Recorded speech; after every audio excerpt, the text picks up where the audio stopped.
সুস্বাগতম। 19 শতকের বাংলার নবজাগরণের ইতিহাস তত্ত্ব নিয়ে যারা গবেষণা করেছেন তাদের মধ্যে যোগেশচন্দ্র বাগাল অন্যতম।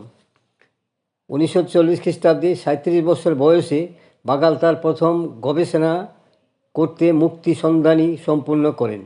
এই বিশিষ্ট গবেষক ও ইতিহাসবিদকে নিয়ে ইউটিউবের সাহিত্যের নবদিগন্ত চ্যানেলে আজকের ভিডিওটি হলো বাংলার নবজাগরণ ইতিহাসের পথিকৃৎ যোগেশচন্দ্র বাগাল। গ্রন্থনায় রবীন্দ্র কুমার চক্রবর্তী। যোগেশচন্দ্র বাগালের জন্ম অবিভক্ত বাংলার বাকেরগঞ্জ জেলার কুমিরমারা গ্রামের মাতুলালয়ে, বর্তমান পিরোজপুর জেলায়। পিতার নাম জগবন্ধু বাগাল আর মাতার নাম তরঙ্গিনী দেবী। তবে তার পৈতৃক নিবাস ছিল ওই জেলারই চালিশা গ্রামে। গ্রামের রামচরণ দের পাঠশালায় তার বিদ্যাভ্যাস শুরু। ছাত্রজীবনী অশ্বিনী কুমার দত্ত, কামাখ্যারঞ্জন দাস প্রমুখের সংস্পর্শে এসে স্বদেশী চিন্তায় প্রভাবিত হন তিনি। 1922 খ্রিস্টাব্দে কদমতলা উচ্চ ইংরেজি বিদ্যালয় থেকে প্রবেশিকা পরীক্ষায় উত্তীর্ণ হয়ে বাগেরহাট কলেজে অর্থাৎ পিসি কলেজে ভর্তি হন। 1924 খ্রিস্টাব্দে আইএ পাস করেন। এরপর উচ্চশিক্ষাতে কলকাতায় চলে আসেন। 1926 খ্রিস্টাব্দে কলকাতায় সিটি কলেজ থেকে বিএ পাস করে কলকাতা বিশ্ববিদ্যালয়ে এমএ শ্রেণীতে ভর্তি হন, কিন্তু আর্থিক কারণে লেখাপড়া সম্পূর্ণ করতে পারেননি। 1929 খ্রিস্টাব্দে রামানন্দ চট্টোপাধ্যায় প্রতিষ্ঠিত প্রবাসী মডার্ন রিভিউ পত্রিকার সম্পাদকীয় বিভাগে যোগ দেন। এখানে তার সহকর্মী ছিলেন ব্রজেন্দ্রনাথ বন্দ্যোপাধ্যায়, সজনীকান্ত দাস, নীরজচন্দ্র চৌধুরী প্রমুখ গবেষক ও সাহিত্যিকবৃন্দ। তাদের প্রেরণায় তিনি গবেষণামূলক গ্রন্থ ভারতের মুক্তি সন্ধানে প্রকাশের সাথে সাথে বিশেষ পরিচিতি লাভ করেন। ইতিমধ্যে তিনি 1935 খ্রিস্টাব্দে আনন্দবাজার পত্রিকা গোষ্ঠীর দেশ সাহিত্য পত্রিকা যোগ দেন। এখানে আন্তর্জাতিক বিষয় সম্পর্কে তিনি লিখতেন। 1941 খ্রিস্টাব্দে তিনি আবার প্রবাসী পত্রিকায় ফিরে আসেন। যোগেশচন্দ্রের সঙ্গে গ্রন্থাগার যেন অঙ্গাঙ্গে জড়িত ছিল। বঙ্গদেশের বিখ্যাত কিংবা অখ্যাত যে কোনো গ্রন্থাগারে যোগেশচন্দ্রের যাতায়াত ছিল।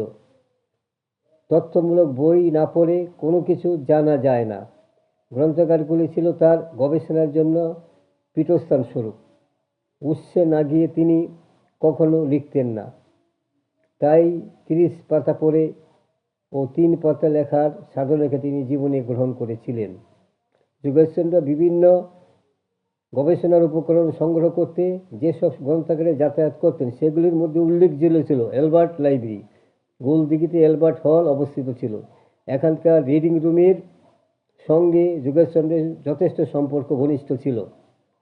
পরবর্তীকালে এই অ্যালবার্ট হল কফি হাউসে পরিণত হয়েছিল। বঙ্গীয় সাহিত্য পরিষদ গ্রন্থাগারের সঙ্গে যোগেশচন্দ্রের বিশেষ যোগাযোগ ছিল। এই গ্রন্থাগারে তিনি মৃত্যুর আগ পর্যন্ত ঘনিষ্ঠভাবে যুক্ত ছিলেন।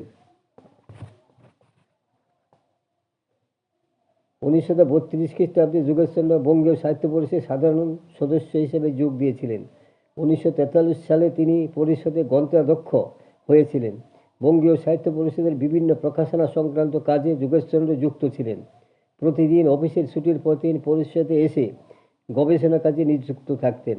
তার ঐতিহাসিক গবেষণা স্বীকৃতিস্বরূপ 1937 সালে বঙ্গীয় সাহিত্য পরিষদ যোগেশচন্দ্রকে রামপাল গুপ্ত পুরস্কারে ভূষিত করেন।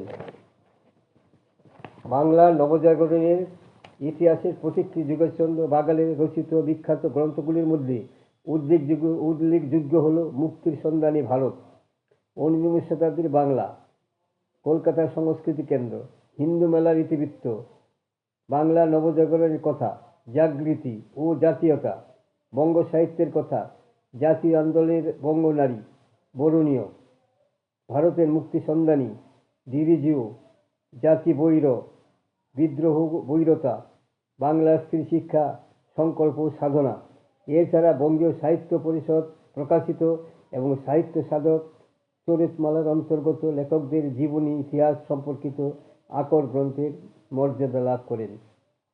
আনন্দচন্দ্র বেদান্তবাগী, যোগেন্দ্রনাথ পাকরাশি, হেমচন্দ্র বিদ্যারত্ন, উইলিয়াম ইয়েটস, জন মেক, মধুসূদন গুপ্ত, উমেশচন্দ্র দত্ত, মহেশচন্দ্র ঘোষ, কেশবচন্দ্র সেন, দেবেন্দ্র ঠাকুর, ব্রহ্মবান্ধব উপাধ্যায়, রাজনারায়ণ বসু, রাধাকান্ত দেব, রামকমল সেন, কৃষ্ণমোহন বন্দ্যোপাধ্যায়, রামানন্দ চট্টোপাধ্যায়, সরলা দেবী চৌধুরী প্রমুখ 17 জন লেখক লেখিকার জীবনী, কর্মধারা, সাহিত্য সৃষ্টি ইত্যাদি সম্পর্কে যোগেশচন্দ্র অত্যন্ত শ্রম অধ্যবসায় নিয়ে তত্ত্ব সমৃদ্ধ আলোচনা করেছেন।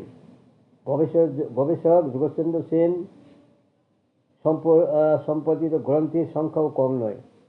রমেশচন্দ্র দত্তের রচনাবলী, বঙ্কিমচন্দ্রের রচনাবলী, রামকমল সেন, প্রেমচাঁদ মিত্রের রচনা উল্লেখযোগ্য। এছাড়া 300-র বেশি বিভিন্ন বিষয়ে সারগর্ভ প্রবন্ধাদি বিভিন্ন পত্রপত্রিকায় প্রকাশিত হয়েছে, সেগুলি এখনও গ্রন্থাকারে প্রকাশিত হয়নি।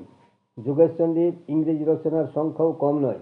ইংরেজি ভাষার সহিত গ্রন্থগুলি 19 শতকের গবেষণার পথ দেখাবে। উল্লেখযোগ্য ইংরেজি গ্রন্থগুলি হল beginning of modern education in Bengal, history of the Indian association 1876-1971, present revolution of Bengal, Pramathanath Bose, women's education in eastern India ইত্যাদি। সম্পাদিত ইংরেজি গ্রন্থের নাম বঙ্কিম রচনাবলী, বঙ্কিমচন্দ্রের উপন্যাস, রাজমোহন ওয়াইফ এবং ইংরেজি প্রবন্ধের সংকলন ও সম্পাদনা। যোগেশচন্দ্রের ইংরেজিতে লিখিত প্রায় 40টি প্রবন্ধ বিভিন্ন পত্রপত্রিকা প্রকাশিত হয়েছে, গ্রন্থ আকারে সংকলিত হয়নি। শিশুদের নিয়ে যোগেশচন্দ্র যে সমস্ত রচনা প্রকাশ করেছেন সেগুলি শিশু সাহিত্য হিসাবে সমাদৃত। কিশোর পাঠ্যগ্রন্থ হিসাবে উল্লেখযোগ্য হল সাহসীর জয়যাত্রা, জগৎ কোন পথে, মার্কিন জাতির কর্মবীর, জাতির বরণীয় যারা, বীরত্বের রাজটিকা প্রভৃতি উল্লেখযোগ্য। মৌচাকে তার প্রকাশিত গল্পের সংখ্যাও কম নয়।